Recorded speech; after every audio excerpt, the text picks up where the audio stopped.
মনে করুন আপনি পাড়ার মুদির দোকানে চা পাতা কিনতে গেছেন। মাসের শেষ, আপনার হাতে বেশি টাকা নেই। ভেবেছিলেন ছোট্ট একটা 100 গ্রামের প্যাকেট কিনবেন, কিন্তু সেখানে গিয়ে জানতে পারলেন 500 গ্রামের দুটো প্যাকেট কিনলে 250 গ্রামের একটা ফ্রি পাবেন।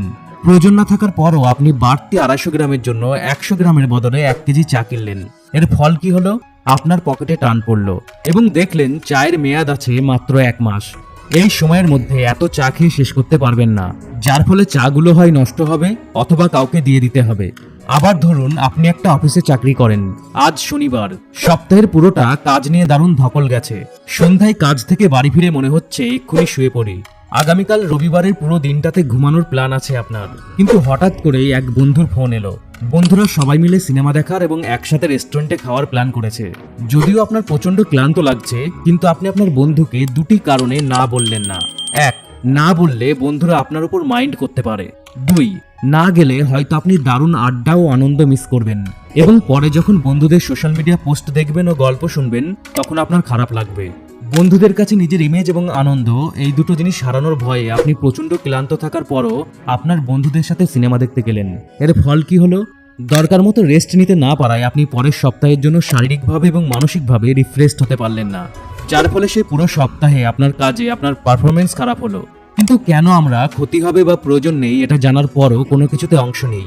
আসলে এটা একটা ফাঁদ, যেটার নাম ফোমো বা ফিয়ার অফ মিসিং আউট, সহজ বাংলায় যার মানে হলো আফসোসের ভয়। এই ফোমো শব্দটা সাইকোলজি ও মার্কেটিং এ পরিচিত একটা শব্দ। ফোমো মানুষের একটা সহজাত স্বভাব। মানুষকে ফোমোর ফাঁদে ফেলে লেখক থেকে শুরু করে সোশ্যাল মিডিয়া, সিনেমা ও বড় বড় কোম্পানি সবাই ব্যবসা করছে। কোন জিনিসটা না করলে কি হারাবো বা কোনো একটা নির্দিষ্ট প্রোডাক্ট না কিনলে কি মিস করব, এই ভয়ই আমাদের অপ্রয়োজনীয় কাজ করতে এবং অপ্রয়োজনীয় কোনো কিছু কিনতে বাধ্য করে। একটা লটারির একটা পুরস্কারের জন্য লক্ষ লক্ষ লটারি ছাড়া হয়। এক্ষেত্রে জেতার চান্স থাকে লাখে মাত্র 1, কিন্তু তারপরও মানুষ লটারি কেনে, কারণ তার মনে হয় হয়তো এটা আমার ভাগ্যেই আছে, না কিনলে সুযোগ মিস হয়ে যাবে। এটা আসলে একটা ফাঁদ। ইন্টারনেট ভিত্তিক মিডিয়া পাবলিকেশন সিল্ক নোটের চিফ মার্কেটিং অফিসার এমিল ক্রিস্টেনসেনের মতে, লিমিটেড টাইমের জন্য ডিসকাউন্ট বা লিমিটেড টাইমের অন্য কোনো অফার বা অনলাইন কোর্স, এই ধরনের ডিজিটাল প্রোডাক্টে নির্দিষ্ট সংখ্যক মানুষের জন্য অ্যানাউন্সমেন্ট, প্রোডাক্ট বা সার্ভিসের ব্যাপারে অন্য মানুষের পজিটিভ রিভিউ দেখানো, সেলিব্রিটির সাথে ডিনারের অফার, ভিডিও থাম্বনেলে আকর্ষণীয় কিছু আংশিক ছবি দেখিয়ে ভিডিওতে ক্লিক করলে পুরোটা দেখানোর প্রতিশ্রুতি, এই সব কিছু মানুষের মধ্যে আফসোস বা মিস করার ভয় থেকে বাঁচার জন্য কোনো কিছু করার বা কেনার প্রবণতা তৈরি করে। 2013 সালে ইউনিভার্সিটি অব ক্যালিফোর্নিয়া লস অ্যাঞ্জেলেসের সাইকোলজি ডিপার্টমেন্ট এবং রচেস্টার ইউনিভার্সিটির clinical social science in psychology department এবং আরও দুটো ইউনিভার্সিটির একদল গবেষক মিলে একটা গবেষণাপত্র প্রকাশ করেন। এই গবেষণাপত্রে তারা বলেন, অন্যরা যা পাচ্ছে সেটা না পেলে কি হবে, এই দুশ্চিন্তা একজন মানুষকে গ্রাস করার নাম ফোমো। মার্কেটিং এর ভাষায় ফোমো মার্কেটিং এর সাহায্যে একটা অপ্রয়োজনীয় জিনিসকে অনেক বেশি প্রয়োজনীয় হিসাবে মানুষের মনে ধাঁধা তৈরি করা যায়।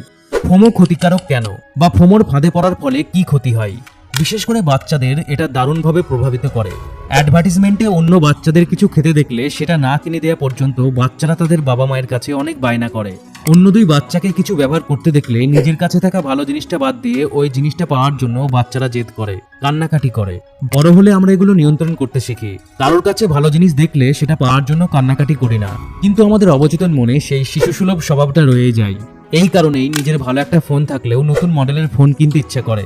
বাড়িতে রান্না করে অনেক কম খরচে খাওয়া যায় জেনেও রেস্টুরেন্টে যেতে ইচ্ছা করে, কারণ বন্ধু ও পরিচিত মানুষরা সেখানে যাচ্ছে এবং সোশ্যাল মিডিয়ায় সেলফি পোস্ট করছে।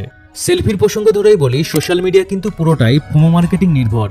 সোশ্যাল মিডিয়ায় আমরা যত স্ক্রোল করি ততই নতুন নতুন কন্টেন্ট আমাদের সামনে আসে, ফটো, স্ট্যাটাস, ভিডিও, আরো অনেক কিছু। আর এই নতুন কন্টেন্টের সম্ভাবনায় ঘন্টার পর ঘন্টা আমাদের সোশ্যাল মিডিয়ায় ডুবিয়ে রাখে। সোশ্যাল মিডিয়া থেকে বের হতে মন চায় না, কারণ আমাদের অবচেতন মন ভাবে বের হলেই হয়তো নতুন কিছু মিস করে ফেলবো। আবার আমরা যখন দেখি আমাদের বন্ধুর ঘুরতে যাওয়ার ছবিতে শত শত লাইক ও কমেন্ট পড়ছে, তখন আমাদের মধ্যেও লাইক ও কমেন্ট পাওয়ার ইচ্ছা তৈরি হয়। এবার দেখা যায় আপনি হয়তো ঘোরাঘুরি তেমন একটা পছন্দ করেন না, কিন্তু লাইক পাওয়ার লোভে ঘুরতে গিয়ে একগাদা ছবি তুলে নিয়ে আসেন। আবার দেখবেন কিছু মানুষ ফোন হাতে নিয়ে সোফায় বসে পুরো ছুটির দিনটা কাটিয়ে দিচ্ছে সোশ্যাল মিডিয়ায় স্ক্রোল করে। নিজেকে কিভাবে প্রেজেন্টেবল করা যায়, নিজের লুকস কিভাবে ইমপ্রুভ করা যায়, কিভাবে পপুলারিটি পাওয়া যায়, এসব নিয়েই বহু মানুষের দিন কাটে। এর ফলে আমাদের সম্পর্কগুলো নষ্ট হওয়ার পাশাপাশি আমরা প্রতিনিয়ত অন্যের মতো হওয়ার জন্য চেষ্টা করে যাচ্ছি। নিজেকে ক্রমাগত ছোট ভাবছি এবং নিজেদের মধ্যে অন্যকে হিংসা করার মাত্রা বাড়ছে। জানলে অবাক হবেন, আমেরিকায় হওয়া ঋণ বিষয়ক একটা গবেষণায় দেখা গেছিল 18 থেকে 34 বছর বয়সী আমেরিকানদের মধ্যে 40% মানুষ সোশ্যাল মিডিয়ায় ভালো লাইফস্টাইল দেখাতে গিয়ে ঋণগ্রস্ত হয়ে পড়েছিলেন। একটা সমাজের জন্য এর চেয়ে ভয়ঙ্কর আর কি হতে পারে। শুধু সোশ্যাল মিডিয়া কেন, পোশাকের ব্র্যান্ড থেকে শুরু করে খাবারের ব্র্যান্ড ও টেকনোলজি মার্কেট, এই ফোমো মার্কেটিং কাজে লাগিয়ে মানুষের টাকা ও সময় নষ্ট করে ফায়দা লুটছে, যার ফলে খুব ভালোভাবে কাজ করছে। এমন একটা আইফোন থাকার পরও আমরা দরকার হলে ধার করেও আইফোনের লেটেস্ট মডেল কিনছি, কারণ আইফোনের লেটেস্ট মডেল না কিনলে বন্ধুদের কাছে বা সোসাইটির কাছে নিজের ইমেজ ধরে রাখা যাবে না। আবার অন্যরা যা জানে সেটা জানার আকাঙ্ক্ষাও ফোমোর অন্তর্গত। আমরা জন্মগতভাবেই কৌতূহলী। এই স্বভাবটা যেমন ভালো, তেমন এটা মাঝে মাঝে আমাদের বড় দুর্বলতা, কারণ যেটা জানার দরকার নেই সেটা জানার জন্য আমরা পাগল হয়ে উঠি। ভাবি অন্যরা যেটা জানে সেটা যদি আমি না জানি তাহলে কি হবে। এই ভয় এবং কৌতূহলের কারণে আমরা অমুক হিরোইনকে নিয়ে কি বললেন তমুক হিরো এই টাইপের ভিডিও বা পোস্টে ক্লিক করে, যদিও অমুক হিরোইন তমুক হিরোকে গুলি করে মেরে ফেললেও আমাদের কিছুই যায় আসে না।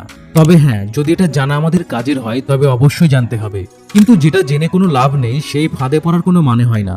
আপনি যে কাজের সঙ্গে যুক্ত, আপনার সোশ্যাল মিডিয়ার ওয়ালে যদি সেই কাজের বিষয়ে কোনো ইনফরমেশন বা খবর আসে তাহলে আপনি অবশ্যই সেটা পড়তে পারেন। আবার সিগারেট থেকে শুরু করে মদ, গাঁজা ও ড্রাগসের মতো নেশা শুরু হয় ফোমোর ফাঁদে পড়ার কারণে। বিশেষ করে আমাদের বন্ধুরা যখন সিগারেট বা অন্য নেশা করে তখন আমাদের মনে হয় ওরা যে মজা পাচ্ছে সেটা তো আমি মিস করছি, অথবা মনে হয় একবার অভিজ্ঞতা নেওয়া দরকার আছে। বাজে নেশা থেকে শুরু করে ক্ষতিকর অসামাজিক সম্পর্ক, প্রয়োজন ছাড়াই অতিরিক্ত খরচ, সবই আসলে না করলে কি হবে, এমন সুযোগ আর পাবো না, লোকে কি মনে করবে, জীবন তো একটাই, এটা না করলে সারা জীবন আফসোস করতে হবে, এইসব মনে হওয়ার ফল। আর এই মনে হওয়াগুলোই ফোমোর ফাঁদ, যা আমাদের সময় ও অর্থ নষ্ট করে, এমনকি আমাদের জীবনও ধ্বংস করে দিতে পারে। এবার প্রশ্ন হলো ফোমোর ফাঁদ থেকে কিভাবে বাঁচবেন। সত্যি কথা বলতে এটা আমাদের জন্মগত বৈশিষ্ট্য যে আমাদের যেটা নেই আমরা সেটা পেতে চাই। অন্যের কিছু থাকলে সেটা পেলে নিজের কেমন লাগবে এটা ভাবি এবং পেতে চাই, কিন্তু এটা যখন নিয়ন্ত্রণের বাইরে চলে যায় অথবা আমরা যখন বুঝি না এটা কি অথবা কিভাবে এবং কেন আমাদের ক্ষতি করছে, তখনই আমরা ফাঁদে পড়ে যাই। তো ফোমো নিয়ন্ত্রণ ও ফোমোর ফাঁদ থেকে বাঁচার জন্য কয়েকটা উপায় অনুসরণ করা যেতে পারে। প্রথম উপায়টা হলো একজনের পক্ষে সবকিছু করা এবং পাওয়া সম্ভব নয় এবং উচিত নয়, এই সত্যটা মানতে হবে। আমরা যতদিনই বাঁচি না কেন আমাদের পক্ষে পৃথিবীর সব খাবার খাওয়া, সবকিছু দেখা, সব প্রোডাক্ট ব্যবহার করা সম্ভব নয়। সবকিছুর কথা বাদ দিন, পৃথিবীতে যত ধরনের খাবার আছে সব কি এক জীবনে চোখে দেখা সম্ভব?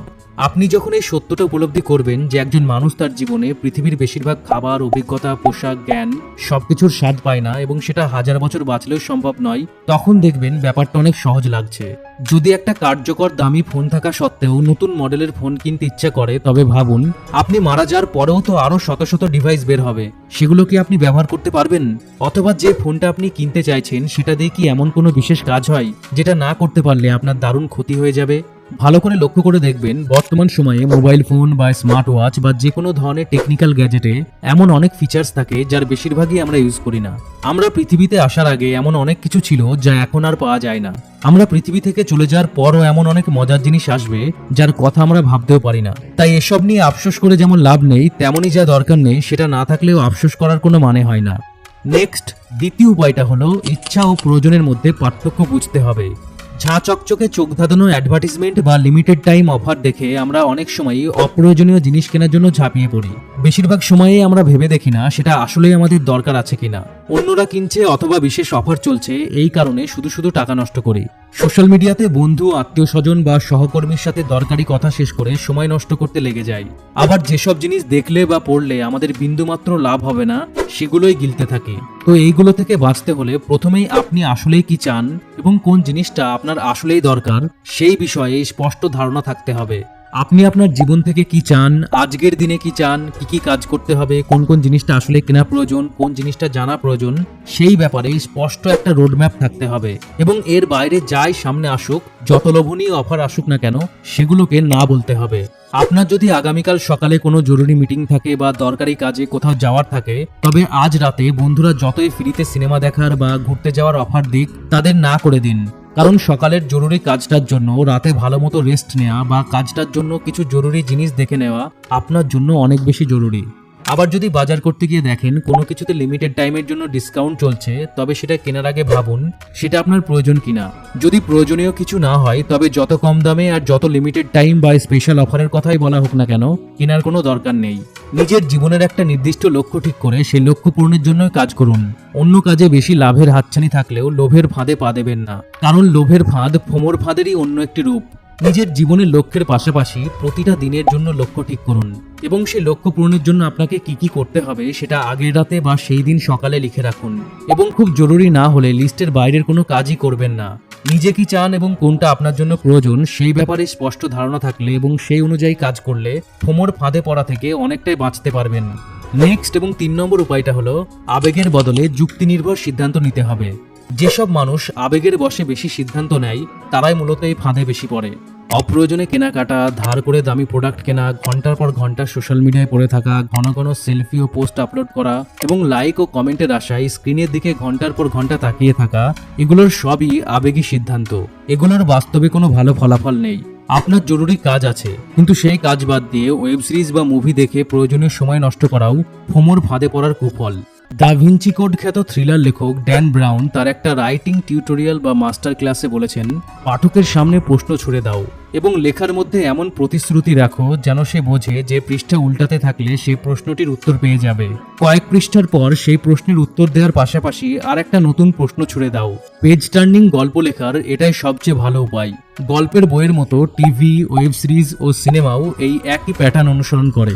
আর এই প্রশ্নের ফাঁদ তৈরি হয় মানুষের ফোমোকে কাজে লাগিয়ে। পরের সিনে কি হবে, পরের চ্যাপ্টারে কি ঘটবে, পরের এপিসোডে কি হবে, পরের সিকুয়েলে কি সব প্রশ্নের উত্তর পাওয়া যাবে? একের পর এক এমন প্রশ্ন আমাদের পরের দৃশ্যে বা পরের চ্যাপ্টার বা পরের এপিসোডে নিয়ে যায়। গল্পের বই, টিভি, ওয়েব সিরিজ ও সিনেমা সবাই আমাদের আবেগ আর কৌতূহলকে টার্গেট করে। কিন্তু আপনি যদি আবেগের বশে সিদ্ধান্ত না নিয়ে যুক্তি ও বাস্তবতার উপর ভিত্তি করে সিদ্ধান্ত নেন, তবে আপনাকে ফাঁদে ফেলে আপনার সময় ও অর্থ নষ্ট করতে পারবে না এবং আপনি অলসতা ও প্রোক্রাস্টিনেশনের হাত থেকেও বাঁচবেন। যুক্তিভিত্তিক চিন্তার মানে যে কোনো কাজ করার আগে তার ফলাফল বাস্তবতার দৃষ্টিতে বোঝার চেষ্টা করা। যেমন ধরুন, কোনো ওয়েব সিরিজের আর একটা এপিসোড দেখার আগে বা কোনো মুভি দেখার আগে আপনাকে ভাবতে হবে আগামীকাল আপনার মিটিং বা পরীক্ষা বা জরুরি কাজের প্রস্তুতির ক্ষেত্রে এটা কতটা ক্ষতি করবে। এছাড়াও নিজেকে প্রশ্ন করুন, রাত জেগে সোশ্যাল মিডিয়ায় অমুকের ঘুরতে যাওয়ার 40টা ফটো দেখলে আমার কি লাভ হবে? আমাকে কি সকালে উঠতে হবে না? সকালে কি আমার কোনো কাজ নেই? নেক্সট স্ক্রোলে কার কি আপডেট আসছে এটা জানা কি এতটাই জরুরি, নাকি আমার সকালের কাজে ভালো পারফর্ম করা জরুরি? আবার কোনো কিছু নেশা করতে ইচ্ছা করলে নিজেকে প্রশ্ন করুন, আজকে যদি মদ খাই বা নেশা করি তাহলে 2 বছর পর আমার অবস্থা কি হবে? এই ক্ষণিকের মজার জন্য কি আমি আমার স্বাস্থ্য, ক্যারিয়ার, পারিবারিক সুখ এবং আমার জীবন সবকিছু নষ্ট করতে রাজি? আপনি যখন এভাবে নিজেকে এই প্রশ্নগুলো করার মধ্য দিয়ে যুক্তি এবং বাস্তব ফলাফল মাথায় রেখে কাজ করবেন, তখন দেখবেন নিজের আবেগকে নিয়ন্ত্রণ করতে পারছেন এবং অনেক বেশি সঠিক সিদ্ধান্ত নিতে পারছেন এবং আপনার ফোমো আপনাকে ফাঁদে ফেলতে পারছে না। আমাদের জীবনকে নষ্ট করার উপাদান যেমন আমাদের নিজের মধ্যেই আছে, তেমনই সেই উপাদান ধ্বংস করার উপায়ও আমাদের মধ্যেই আছে। প্রয়োজন শুধু এগুলোকে আলাদা করে চিনে নেওয়া। ফোমো এমন একটা উপাদান যা মানুষকে ফাঁদে আটকে রাখে এবং জীবনের সামনে এগিয়ে যেতে দেয় না। কিন্তু মানসিক দৃঢ়তা, যুক্তি ও ইচ্ছাশক্তি দিয়ে এই দুর্বলতা কাটিয়ে ওঠা সম্ভব। ফোমোর ফাঁদ থেকে বাঁচুন, সতর্ক থাকুন, সাবধান থাকুন। আর ভিডিওটা হেল্পফুল মনে হলে ভিডিওটা অবশ্যই লাইক ও শেয়ার করুন।